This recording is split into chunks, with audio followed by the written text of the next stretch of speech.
logistics, and it's very important to mention that this webinar is being video recorded. As you may have noticed, there was just a message that informed everybody about this. So this webinar will begin now, and it will continue until 3 o'clock this afternoon. And with the following agenda. Before anything, I would like for you all to please pay attention to the Slido that you can see already up in the upper corner here.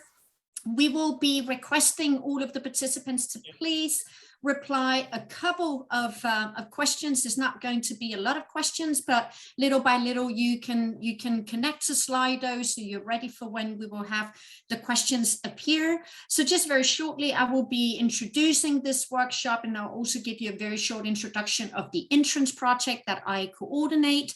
And after this, I will pass on the word to Maximilian Jäger, who is the coordinator of the 15-minute city transition pathway of the Driving Urban Transitions, the DUT partnership. We will have a speech from Catherine Ittner from the Zero Emission Freight Senior Program Manager. So she's from C40, and she will be talking about giving some good examples on good practices for smart governance and regulation and clean and alternative fleets. So more specifically for zero emission urban freight. Immediately after this, we will have our first breakout sessions where you will be divided into smaller groups, and where we will have a very open debate for some questions that we have already prepared. And after this, we will have two interventions. We will have Alexander von Bredam, the CEO of Trivisor, giving some example of the implementation of collaborative urban logistics transport initiative in Antwerp. Oh, sorry, if we can please just have all of the microphones muted in the meantime. Thank you very much. And after this, Josephine Darlington, the head of Alliance for Aster, will give an example also from Aster on the industry agreement for fossil-free delivery. And after this, we will have the second breakout session where we'll have a group discussion on the logistics operation, consumer engagement, and also data acquisition. Last but not least, we will have a brief summary of the group discussions. And after this, we will finalize at around 3 p.m. in the afternoon. As mentioned, I would very much appreciate if you could please go into Slido. And while I'm just going to be introducing the entrance project very briefly, I would very much appreciate if you can please go in and start answering the questions so we can immediately jump into the subsequent speeches and also the breakup groups that we will have later on. So you have here all of the information in order to enter Slido. You can either use the code as you have here or go into slido.com with the code that you see. So very quickly looking at the entrance project that I coordinate. So the entrance project has as a primary goal to increase the uptake and accelerate the market access of first-of-a-kind solutions for the transport and mobility sector. And all of this will go hand in hand with the possibility of de-risking its uptake, providing also advice on what financing and funding opportunities are available in order to implement the transport mobility solutions in your operational environments. And we do this by, on the one hand, providing an online matchmaking platform where you can all enter and register for free. All of the information is for free, and you can go in and find information both from the potential buyers and also from the solution providers. We provide a very large database on the financing opportunities, both on the national and the European level. And also you have a lot of examples of best practices on the deployment of these innovative and sustainable transport solutions, as well as a very complete database on national and European tenders related to the area, as well as legislation. On the other hand, we also provide some offline services, which is directly related to providing individual support and identifying financing opportunities for some specific implementation scenarios.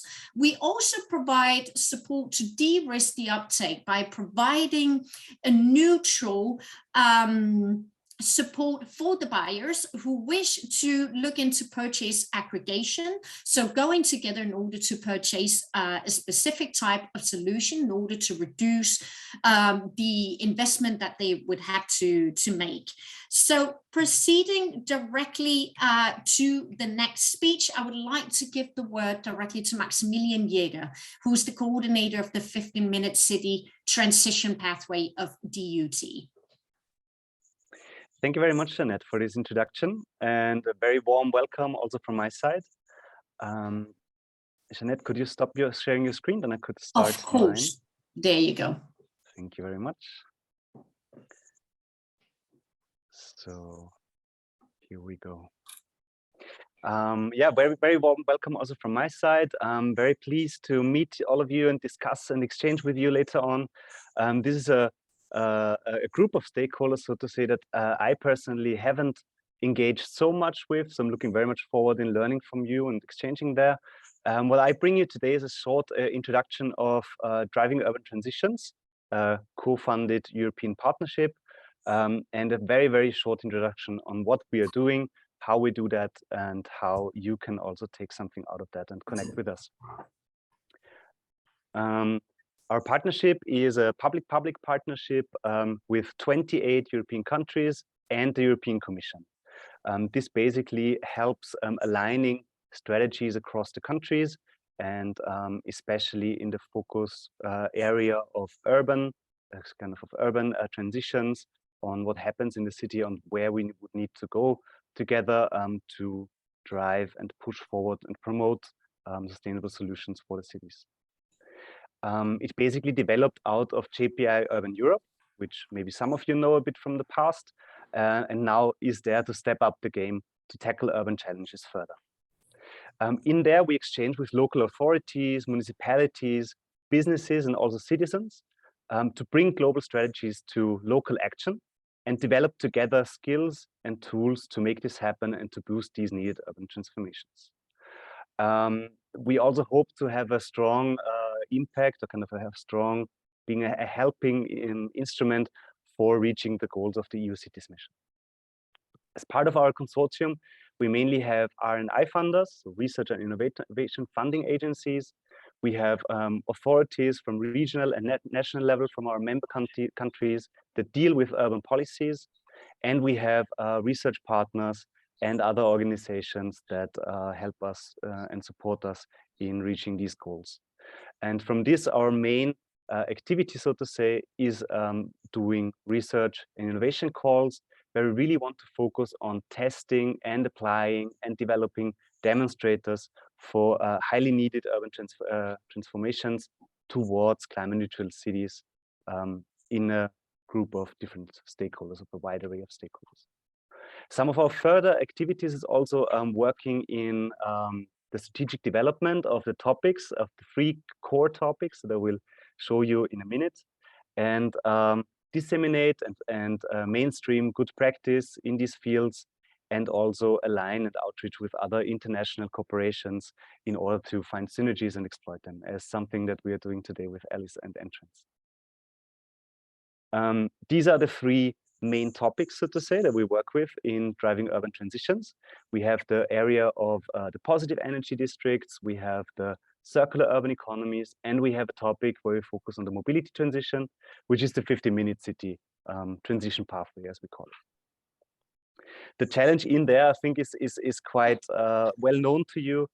We have a high share of greenhouse gas emissions in the European Union that stem from mobility and transport. And we are far from being at a stage where these are actually decreasing to levels that are needed in the future. In the cities, the impact of transportation is even higher, and we feel more the externalities of transport in cities, but also can experience more the co-benefits, kind of the positive changes that come if we manage to decarbonize our transport system. But still, we have many tools and technologies for that at hand, but we don't seem to be able to bring them to the streets. So that's why we want to focus on supporting the development of new innovations and solutions to rethink the mobility system and public space. We focus there mainly on institutional and social innovations, and a bit less on technological, although we also take them up and want to form until the end of the partnership through our activities and through the projects that we are funding, an innovation portfolio of good practice of 50 and more innovations. This is already my last slide, just to give you a very, very small overview to the depth of this 50-minute city transition pathway. We mainly work with we find it very powerful, this 50-minute city narrative, because it kind of focuses our eye on an integrated perspective, where things come together like urban planning and public space, mobility, personal mobility, logistics, production, and services, and the issue of urban governance. We mainly take this to focus on the neighborhood level, as there is where test beds and demonstrators can be implemented in a co-productive way with the stakeholders around them, and where also people identify with activities and actions on this stage and can connect it directly to a living environment. And we there see the role of the delivery and logistics system as a very big one in the 50-minute city narrative, because as it's all about proximity and accessibility, we really need to focus on decarbonizing this sector, developing new collaborative ways of doing so, and of bringing the products and the services needed for people in their short surrounding of their home in a human-centered and sustainable way. But I think I will leave it there. We will grab more information on the way with the other presentations, and we then can bring it together in the discussion later on.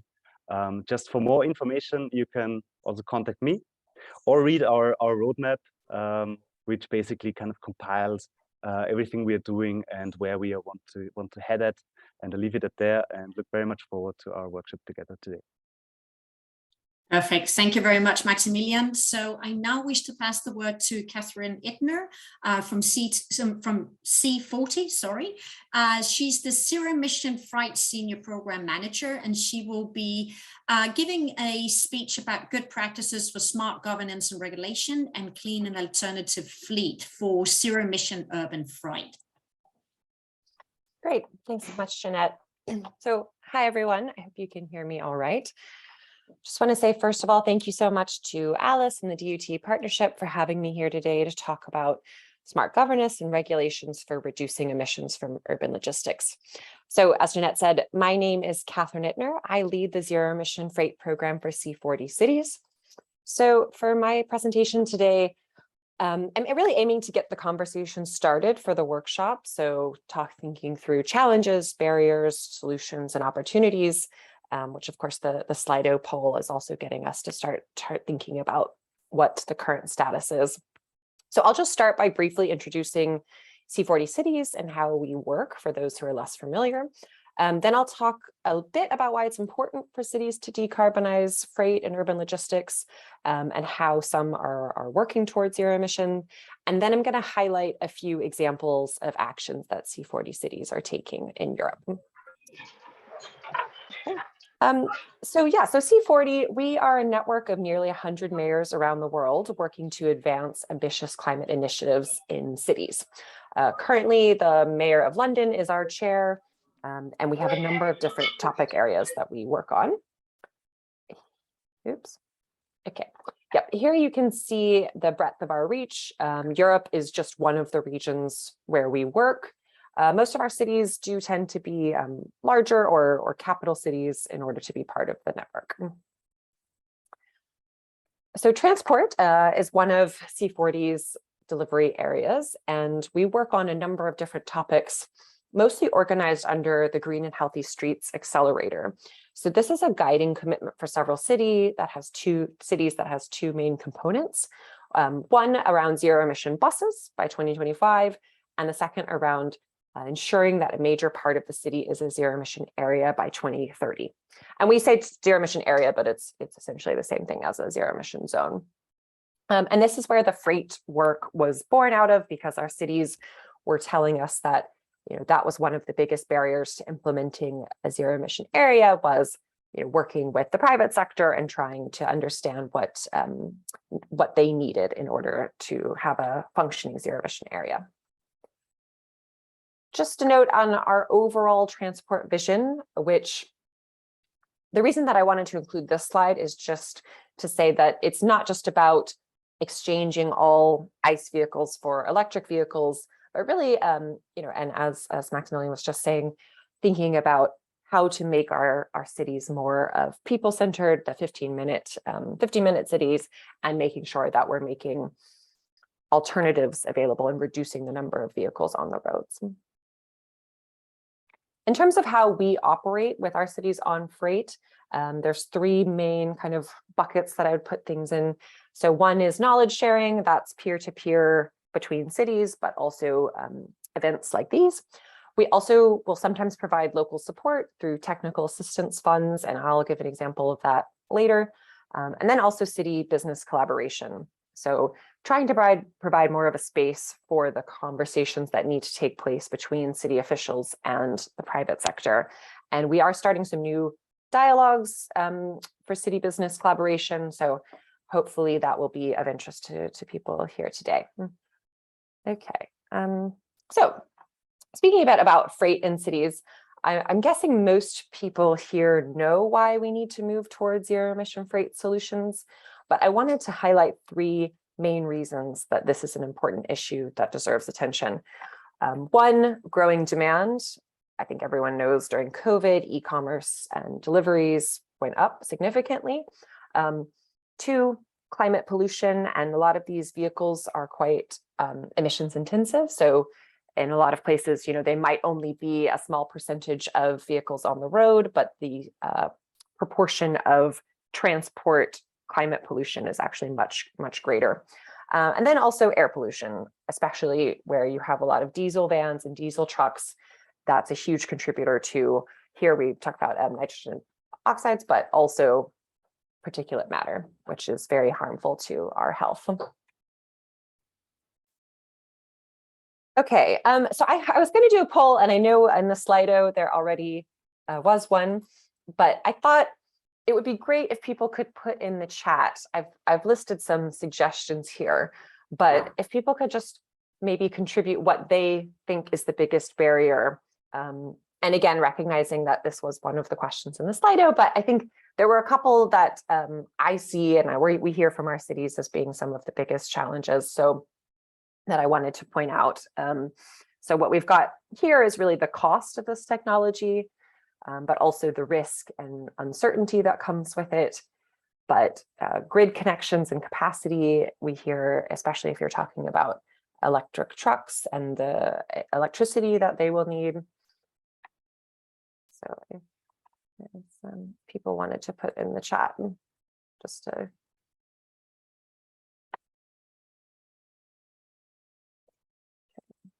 All right, well, I'll keep going and then we can talk about this in the breakout groups.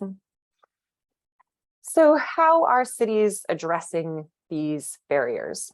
And that's kind of where this smart governance and regulation comes in. So one,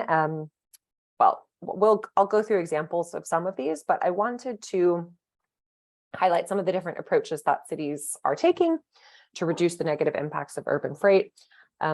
And at the top, we have the emissions reduction target and sustainable urban freight plans. So I think this is really important, a really important one, because it communicates a vision and a direction that the city is moving in. And I think that we hear that that's really important for providing that security to private sector stakeholders so that they know if they're investing in a zero emission van, for example, it's going to be worthwhile and it's going to be moving along with where the city is headed. I think also these types of plans can often provide a foundation for other regulations and a justification for different initiatives that the city will introduce. Okay. So in terms of zero emission and low emission zones, or in the case of London, the ultra low emission zone, I just wanted to highlight this one example because there was recent news. So just last month, the mayor of London announced the expansion of the ultra low emission zone to cover Greater London. So it initially started as just the city center, then it expanded last year, and now it's going to expand again. And a couple points that I wanted to highlight here is one, that as part of this expansion, the city has announced a new scrappage scheme to help small businesses. So this is going to allow people to get some money back for turning in older vehicles. I also wanted to highlight that communications has been a big piece of the rollout of the ULEZ. So I live in London, and you will see advertisements on the tube. They did quite a bit of outreach and communication to say, this is coming next year, this is coming in 6 months. And then also on the other side of it, communicating what the results have been through, air quality monitoring and other data. And in terms of enforcement, the City of London uses cameras that are able to read the number plate as the vehicles drive. So that's definitely something that we hear from cities can be hard with introducing these zones, is how are you going to enforce it, and what do you have the ability to do? In the US, for example, a lot of cities aren't able to use automatic enforcement with cameras. So just something to think about in different cities. Also related to zero emission zones. So in 2020, we worked with the Transport Decarbonization Alliance along with Polis and several other cities and regions to put out this guide about zero emission zones for freight. So these are vehicle restrictions that are specific to freight vehicles. So you might have a zone in the city that says only zero emission vans, trucks, cargo bikes, that kind of thing can enter. But I just wanted to give a little plug because this guide is for urban planners, transport officials, freight operators, kind of anyone who's navigating the system of urban freight. And there is going to be a new version coming out in the first half of next year that will have updates on different cities' progress toward zero emission zones for freight. Okay, so highlighting a couple of the tools that were on the previous slide. I think procurement is a really important one. Cities do have purchasing power, and this can play out in a couple different ways. So Oslo recently updated its city's procurement policy around deliveries that are made on behalf of the municipality. And they are now stating in their procurement policy that they will give a significant advantage to suppliers who use zero emission technology. So that's a great way to say, we're going to put our money where our mouth is, and we want there. So through C40, we are partnering with the city of Milan to trial a cargo bike last mile delivery hub model. So in this case, a van would bring their deliveries into the city center, unload them, and then from there, the final mile is completed on an electric cargo bike. This is trying to demonstrate an alternative solution to vans and trucks, but also just reducing the amount of miles traveled in the historic city center and reduce air pollution and climate pollution. Okay, and then this is my last slide, but this was just some food for thought. This is a recent news that I would love to get people's take on.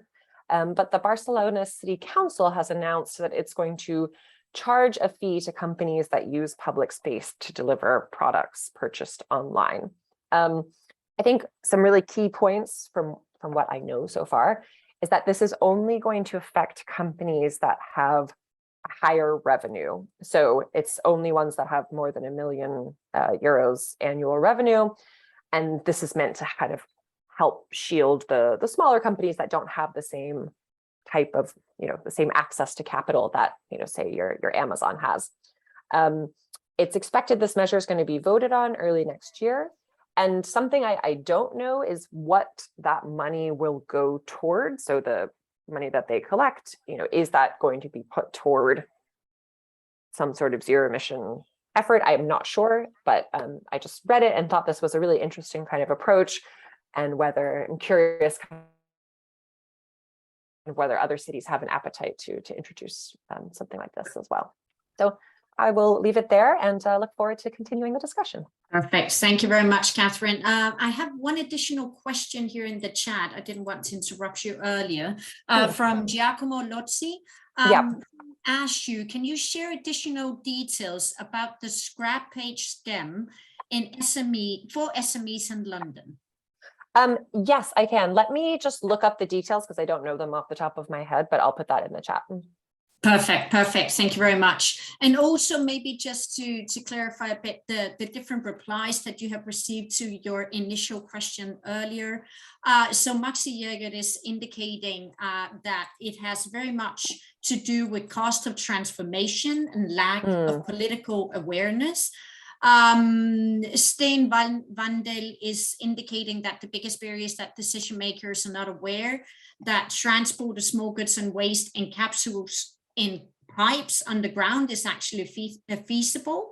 And then finally, also personally, I believe it would also be very important to actually empower and involve also the citizens in the decision making, because many times we have a lot to say also on how the packages are actually delivered to our homes. Now, of course, I understand that urban logistics, it can either be to citizens and private houses as such, private households, but also to businesses. But I think the citizens can have a lot to say, but in order for us to be able to have an influence, we also need to have better access to the information. So having said this, I would like, Maxi, we would now be splitting up in the individual groups. The next presentations. Done. There we go.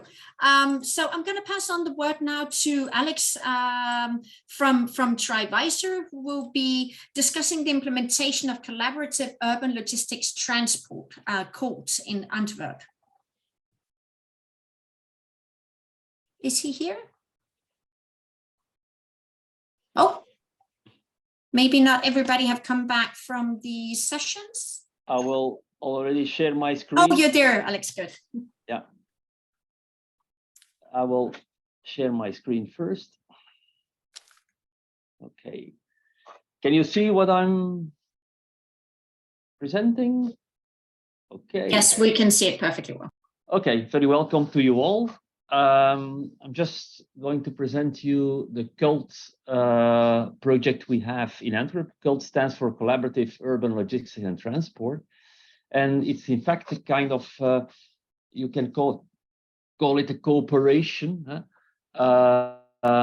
between companies. Now, of course, this is something you know, we are changing, or the changing behavior of the customer. The city is suffering from the large number of parcels which come in more frequently. So this is not new to you. And we see that through more regulations, cities are slowly closing the door.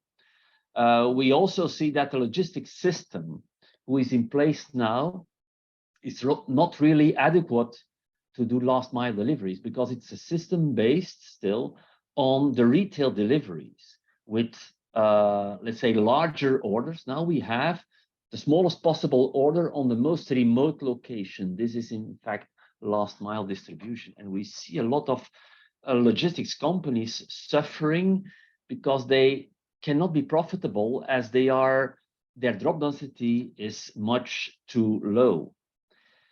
Now, we should come to a system where livability, and because for us, sustainability is more than just emission. It has to do with livability of the city. How can we reduce the number of transport moves in a city? That is crucial.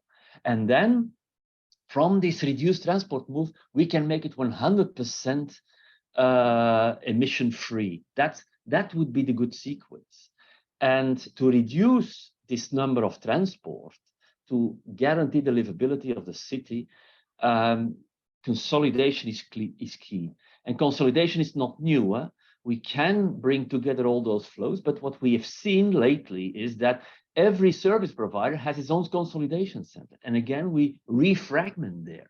And that's not the right way. So we said, okay, to guarantee that volume to come together, we should consolidate volumes at the source. And who is at the source? This means that we should consolidate volume with the shippers, the owner of the volume. And we do this by synchronizing their flows, because it's not just consolidating, it's, let's say, organizing that these flows come together at the same moment, at the same place. And this should be orchestrated to some extent by a neutral trustee, which is in this case Trivisor. And we have established a complete ecosystem, because we started with the companies, we involve the city authority, we even are involving, let's say, the shop owners in Antwerp now, because we try to put them together in a federation, and the federation will come into the cooperation, which is the cult cooperation.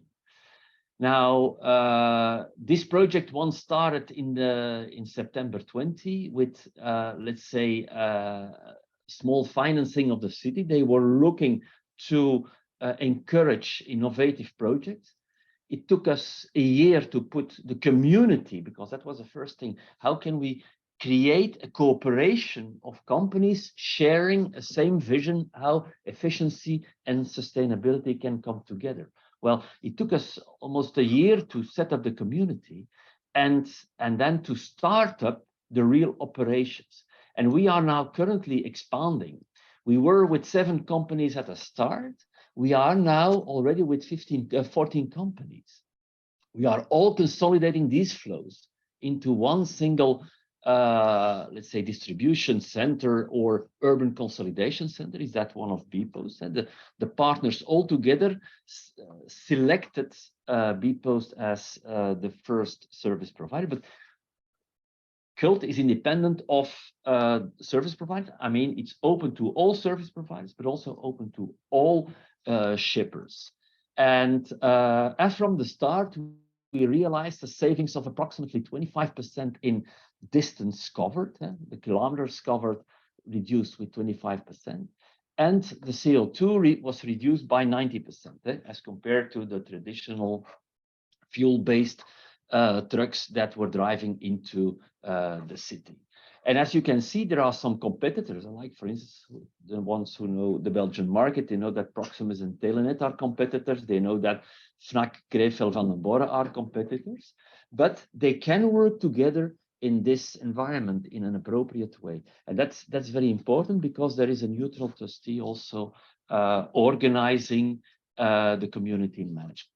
Now, what we really realized with this is to develop a governance framework, and that is really key. This governance framework is has, let's say, a legal part, which is the famous multilateral contract.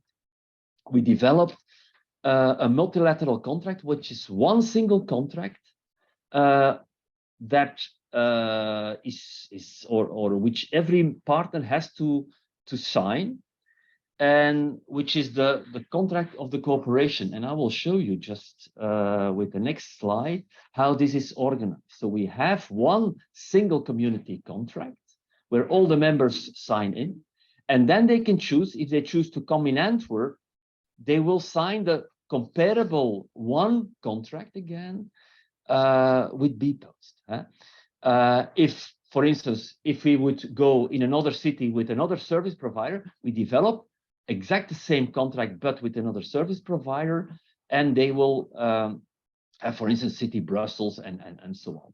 And the same holds for the IT system. It is a very simple way of contracting, guaranteeing that every company is treated in the same way. I mean, everything is standardized, but what is important, the gain sharing rules are explained there, because there are gain sharing rules, and this is one of the challenges, of course, beside the alignment of the partners, is the gain sharing, because we ask every logistic service provider that participates with us, to give us a kind of table where we have the cost for 1,000 parcels up to 1 million parcels. And now imagine that we are now at 30 or 40,000 parcels, then we have the costs that corresponds to the 30,000 parcels, and everyone in the collaboration has the same cost. If we grow the collaboration with new parties and we move to 50,000, then everybody will have the cost per drop for 50,000. It's a very transparent, gain sharing mechanism, encouraging all companies to come into the collaboration, and that's very important. And if you allow me, I will just go back to the framework, because that's important. So that was the let's say the legal part. We work on standardization as much as possible, because this guarantees a rapid onboarding of companies. I can today onboard a new company in 2 days, which just means that they can sign the contract. The contract, which is standardized, as we said, should not go into heavy negotiation phase. It is standardized, so companies accept that. And believe me, there have been 14 companies reading that contract. All mistakes or whatever are out, and people or companies feel very comfortable the way it is written.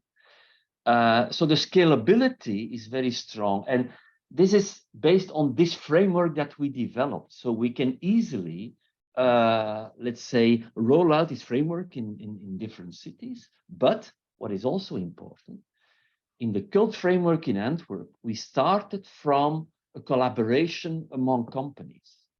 We could use the same framework if, let's say, a logistics service provider would think about collaboration.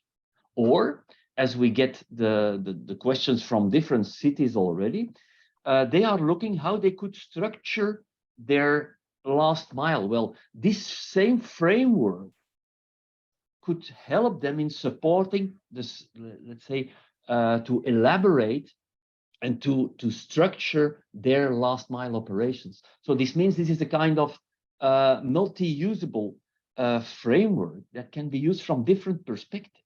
And that's important. We have all stakeholders involved, and they can all work together within this framework. And this framework is really based on scalability, onboarding new members very rapidly, on standardization, on connectivity, and on proximity. And that's basically what we are doing in Antwerp. And now we are onboarding, for instance, a new company which is based in the circular economy. And they are working together with the existing companies doing electronics, and they are, let's say, refurbishing electronics. So we try to add flows that are, let's say, complementary to existing flows. And the same holds for, we do pallets combined also with parcels. So we try to find synergies at all places, also now by let's say, engaging the shop owners into a federation and having them into the CULT collaboration. So that's a bit what I wanted to say about the green delivery that we try to put in place, based on a collaboration, and a very strong collaboration, and on let's say, a joint mission on how efficiency and sustainability can be realized through that consolidation. Thank you. Thank you very much, Alex, for this interesting talk. Now I'm going to pass on the words to Josephine Darlington, who's the head of Alliance for Aster, and she's also going to be presenting a good practice, and more specifically the industry agreement for fossil-free delivery. That's right. Thank you so much, Jeanette. And Alex, would you mind stop sharing so I can share my screen? Great, thank you. And sorry if you can hear my neighbor redoing their kitchen. I hope it won't be too much of a hassle. Don't worry about it. Okay, that's great. The joy of the home office. So thank you so much for having me. My name is, just as previously said, Josephine Darlington, and I am responsible for ASTA. And ASTA stands then for Alliance for Sustainable E-Commerce.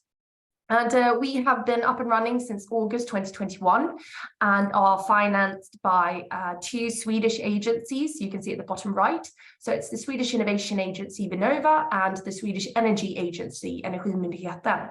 So we are a non-profit and neutral organization which both fund innovation projects, smaller ones.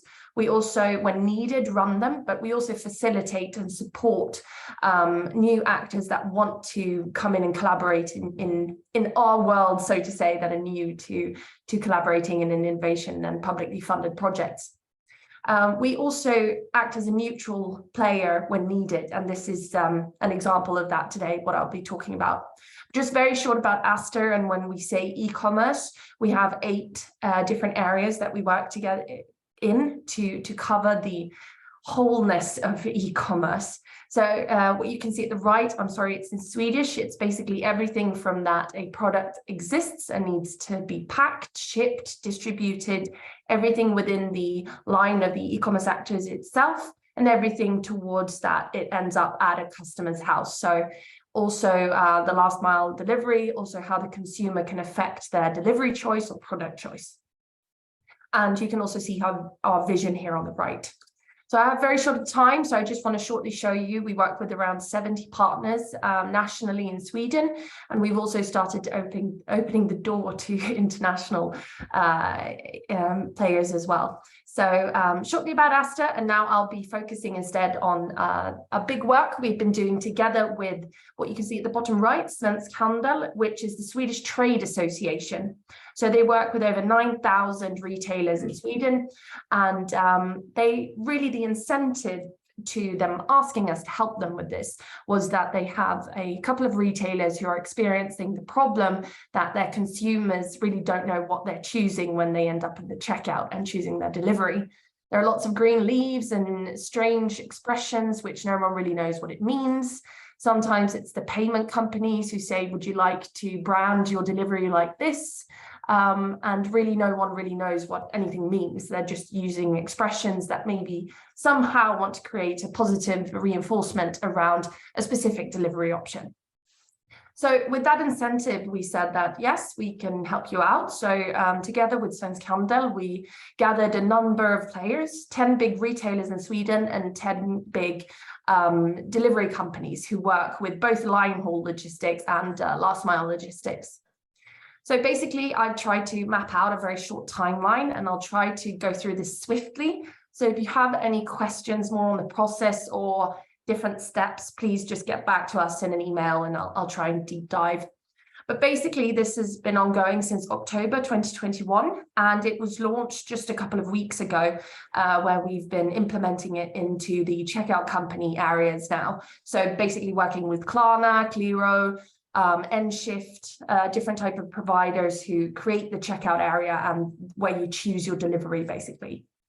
So just turning back time to the workshop in October 2021, we then carried on with a lot of input, which I'll show you a bit here on the next slide, but basically looked at, okay, all of this input we've been given from these 20 actors, how can we take that forward? And it wasn't a given that there was going to be an industry agreement. We were more searching in what can we do to attack this problem.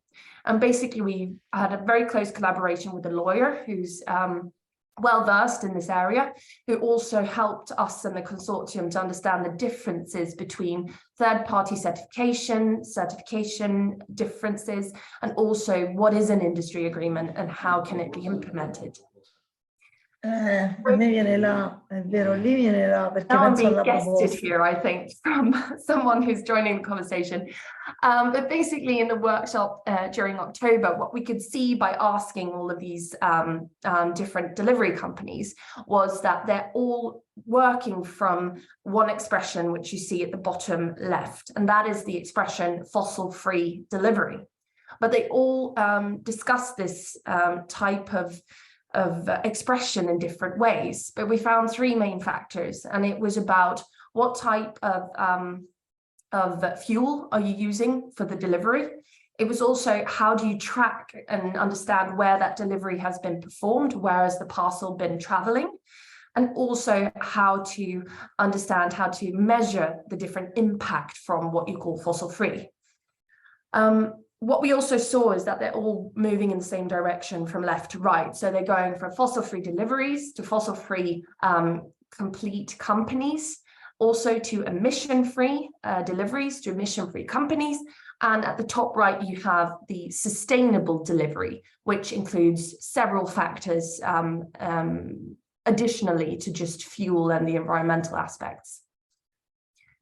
So basically, from working together around all of these questions, so what are we aiming for? What is it we want to achieve? We used all of this input and basically concluded it to, this is what we've understood that you all would like to do. This is the input. These are the ways forward. So we presented the different types of opportunities of taking it forward, where the main opportunity was an industry agreement.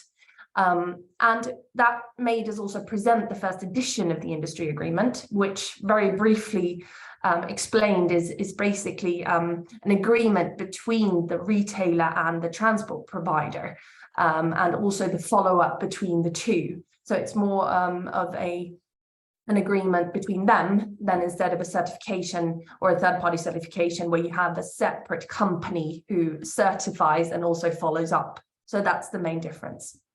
So the second workshop, we presented this first draft of the industry agreement and also invited for an external revision. But before we did that, we got a lot of input on the first edition of the industry agreement.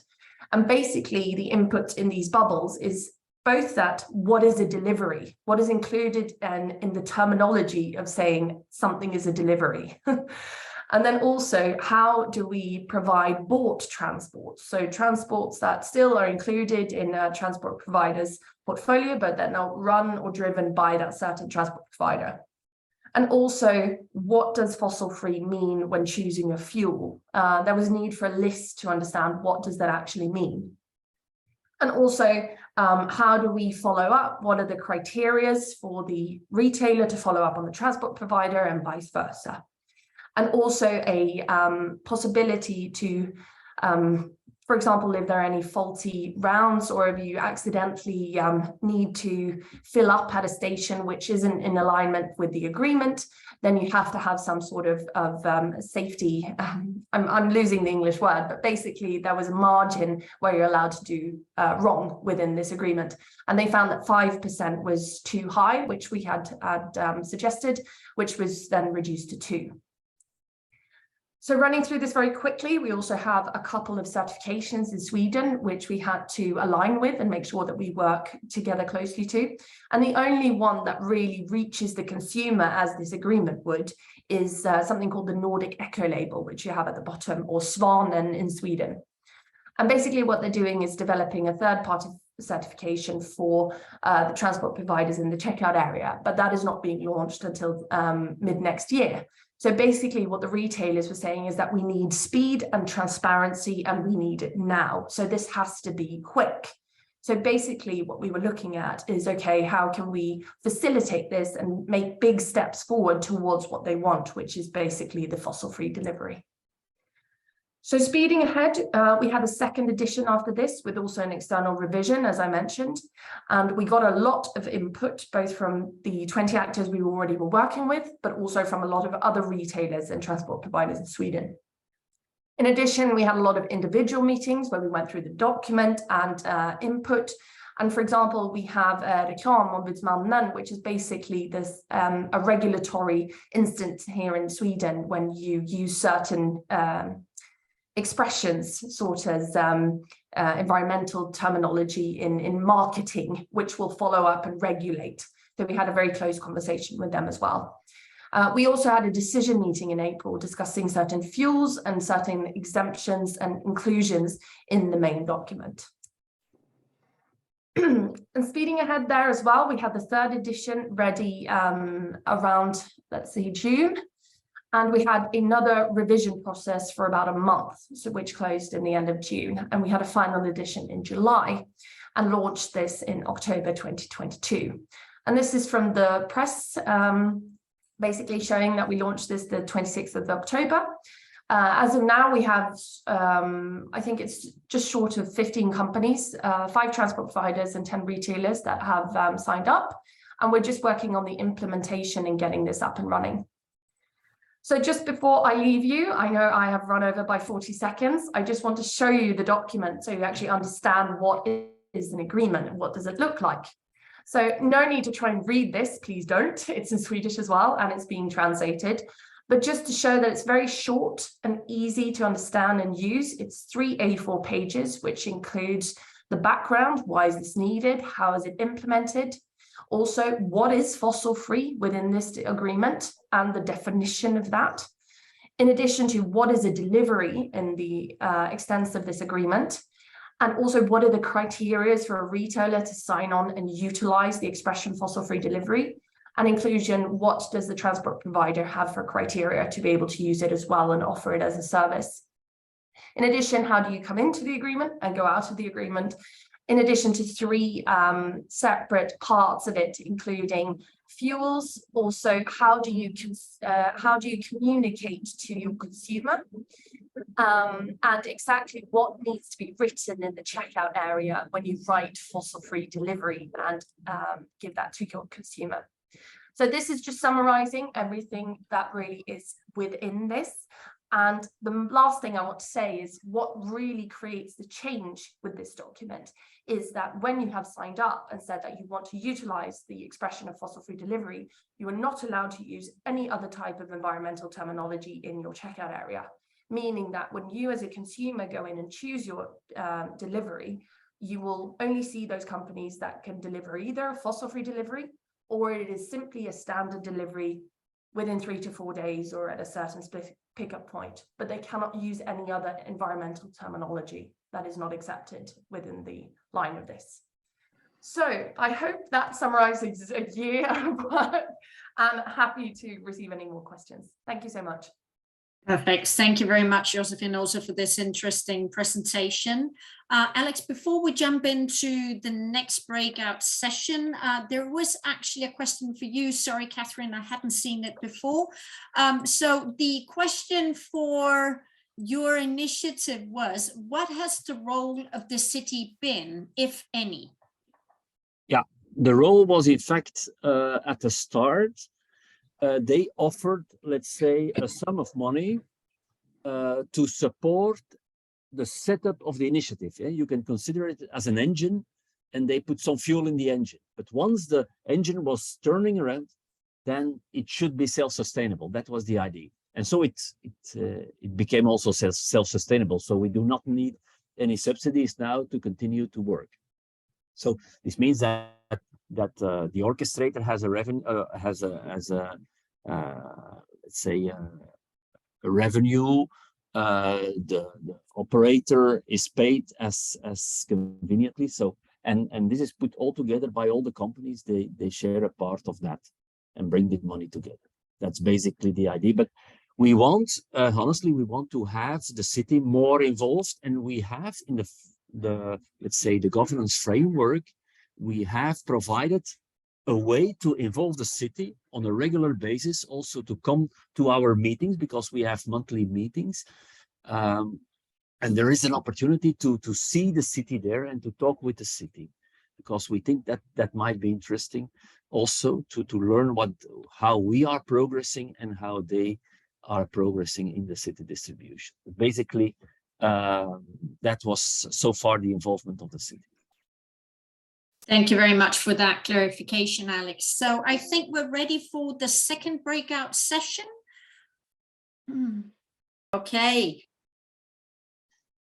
Thank you very much for initiating again the recording of the session. So Maxi, I don't know how many different groups we were in the end, but maybe there were 4 groups. Okay, I'm going to leave myself for the last because then I can kind of control the time. But I believe, Maxi, you were one of the moderators in another session, so maybe you can summarize a bit what the overall conclusions were. Yeah, I will give my best, and please sorry for the other participants if I leave out something, but I tried to kind of from what I noted down, quickly bring it in 2 minutes. So in the first question, we were discussing the opportunities and potentials as well as challenges and barriers for zero emission vehicles and freight.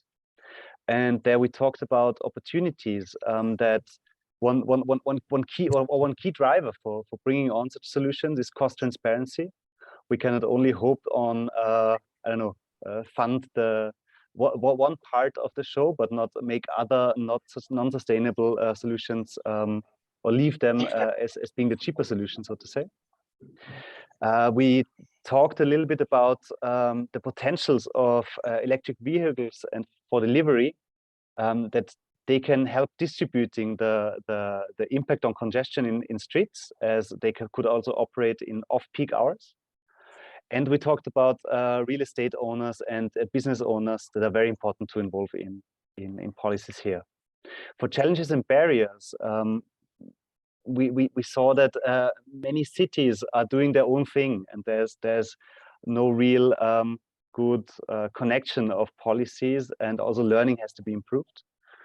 And on the other side, in general, delivery business is a rough business model where we talk about a lot of gig workers and subcontractors, where it's hard to kind of bring data in line, and also bring businesses to see more than their individual financial situation, and balance out the costs and the gains of collaborative solutions.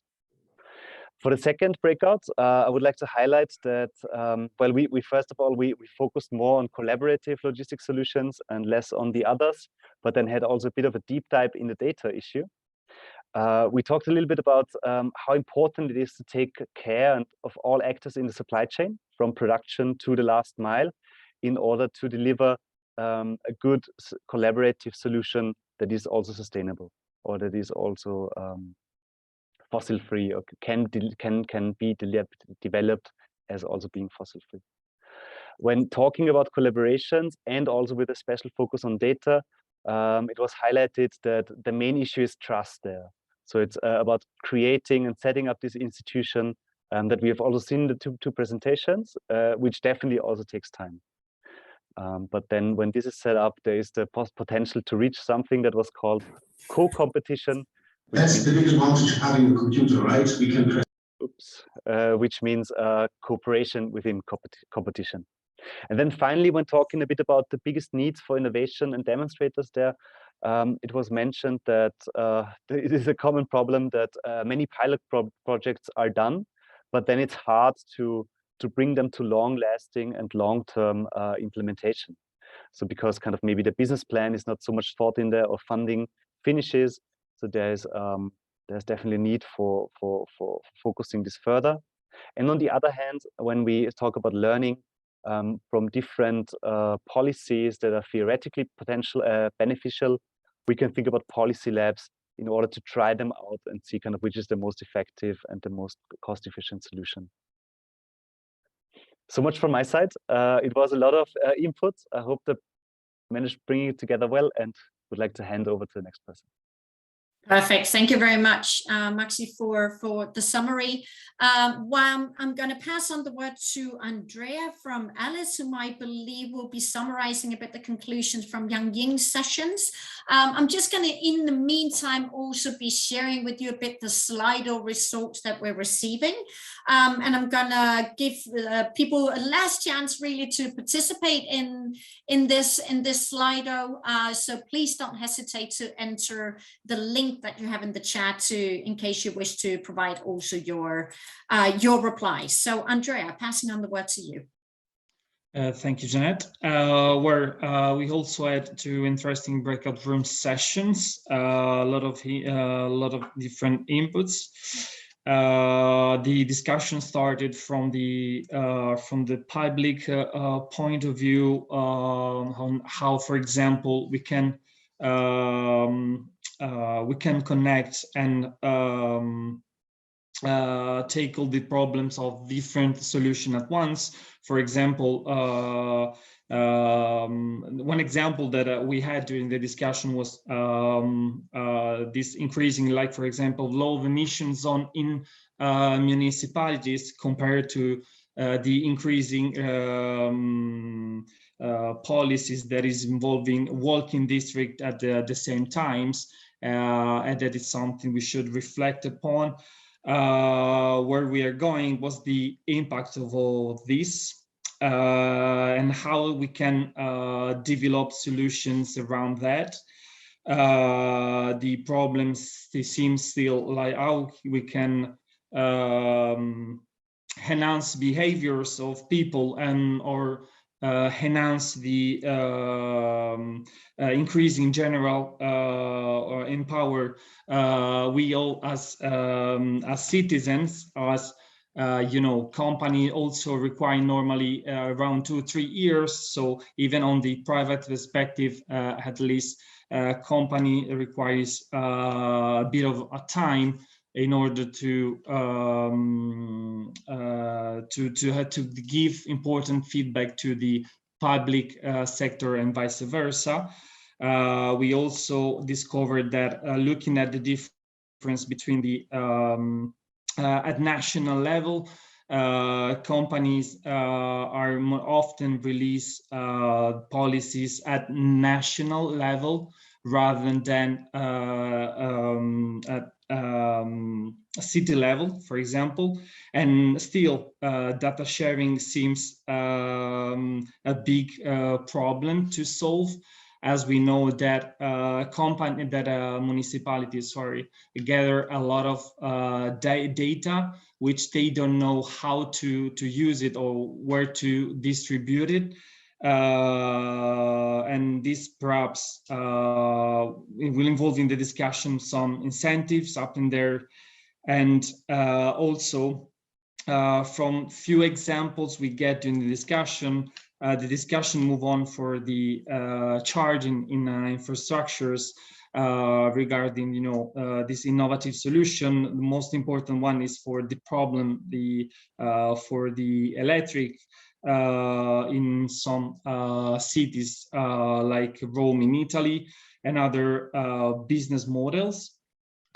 Still, problems concern a lot of at municipality levels. Should indeed the municipalities are struggling because they pretty aware they should pave the way, but of course they need inputs and feedback from the private sector that we know that requires time.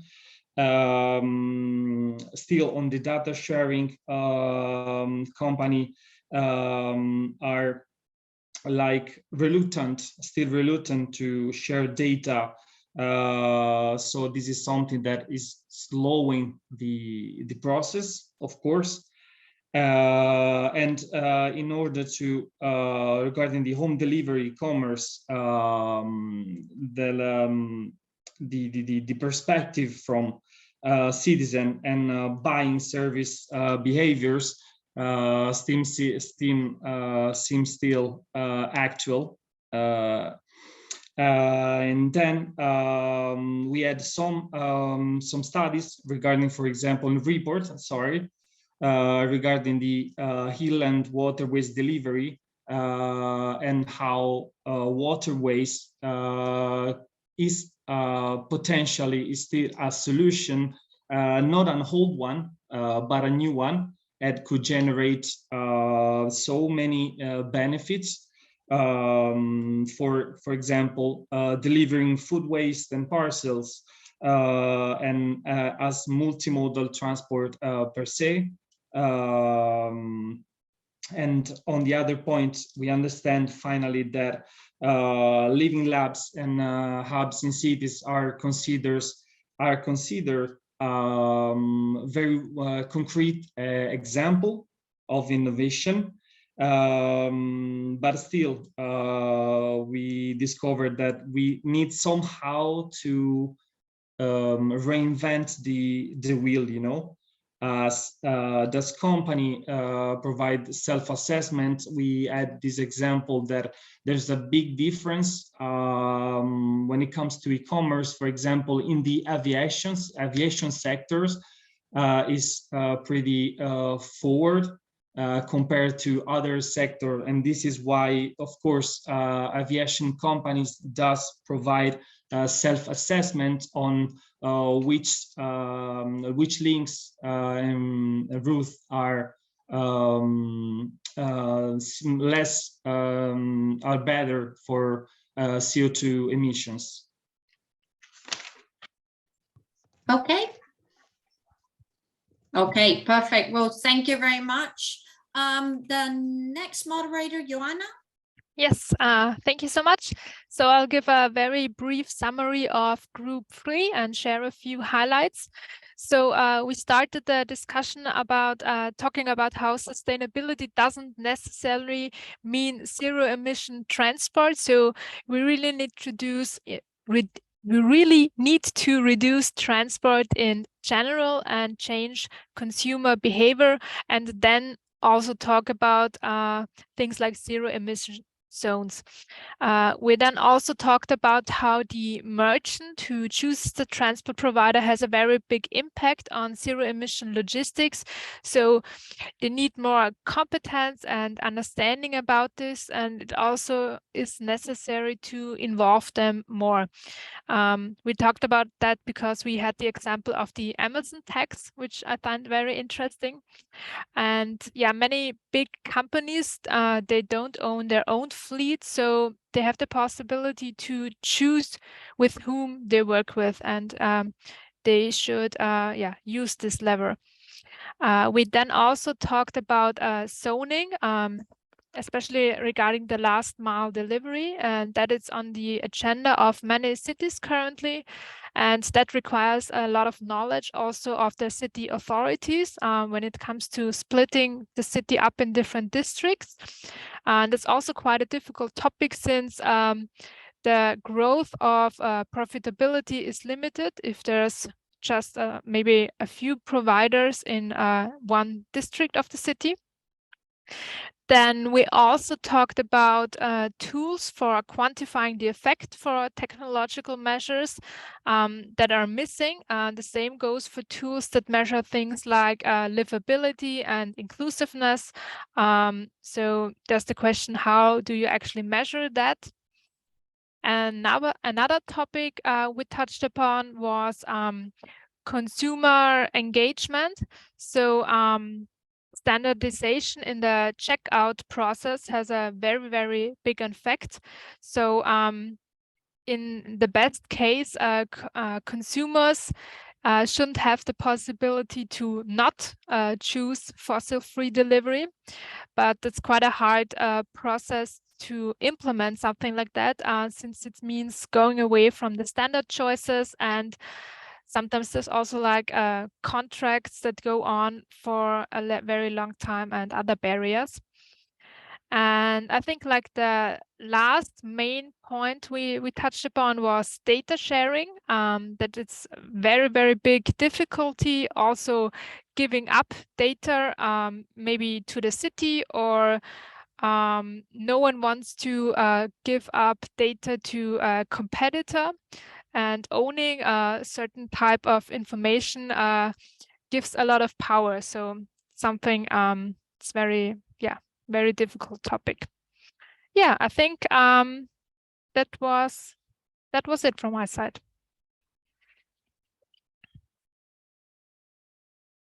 It's also what we have discussed in all groups. So we have discussed in the first session, we discussed primarily that there is really a need for a political driving force, and also at the same time it is important that we create campaigns in order to create also behavioral change from the citizens aspect. So we need to ensure that there's an acceptance from the citizens, as otherwise their reluctance in really having these zero emission zones can be quite a great hurdle. So also it's important that there in Europe are many cities and member states that have more knowledge than others about how to really implement these zero emission zones. And each of these member states can really currently willing or can act freely individually. So there's a need for guidance and some digital tools at a European level in order to create this common framework and understanding on how to implement them. And then also very importantly, there's a need for aligning the expectations from the public and the private sector. Now, in regard to key opportunities and drivers, there was a high emphasis in the discussion on the electricity and hydrogen, where we would be talking about the sustainable vehicle as well as its infrastructure, although in many European countries, these are not very highly implemented yet. It was really highlighted that it was important to not leave anyone behind in this digital and energy transition and the application of the sustainable vehicles. Also very importantly, we should be taking into consideration the existing infrastructures and not just adding new infrastructures. And also was mentioned that it could be very relevant to procure the vehicles from the transport buyers, and that would obviously have to be done by the public sector. So now where we saw the biggest need for innovation and demonstration activities was especially in the shift in shifting the freight from the streets to alternative transport modes. So here it was mentioned at the pipe system for cargo movement underground, and also an increased contribution from inland waterways, which is a possibility in several European cities. There was also mentioned that it was very important to have an alignment of the political strategic plans, and more specifically of the sustainable urban mobility plans and sustainable urban logistics plans, in order to implement urban nodes. So what has been seen many times is that there's not really a political alignment internally in the city councils between the departments that are leading the mobility service and those that are looking at the logistics services. So there needs to be an alignment on the local level, and once that has been set up, then there could be a need for setting up public-private partnerships, and especially along the supply chain, and this would be on the local level. And last but not least, it is also important to plan for the underground space and not only necessarily the ground space as such. Now, in the second breakout sessions, we were looking at the key drivers for implementing collaborative logistics tool.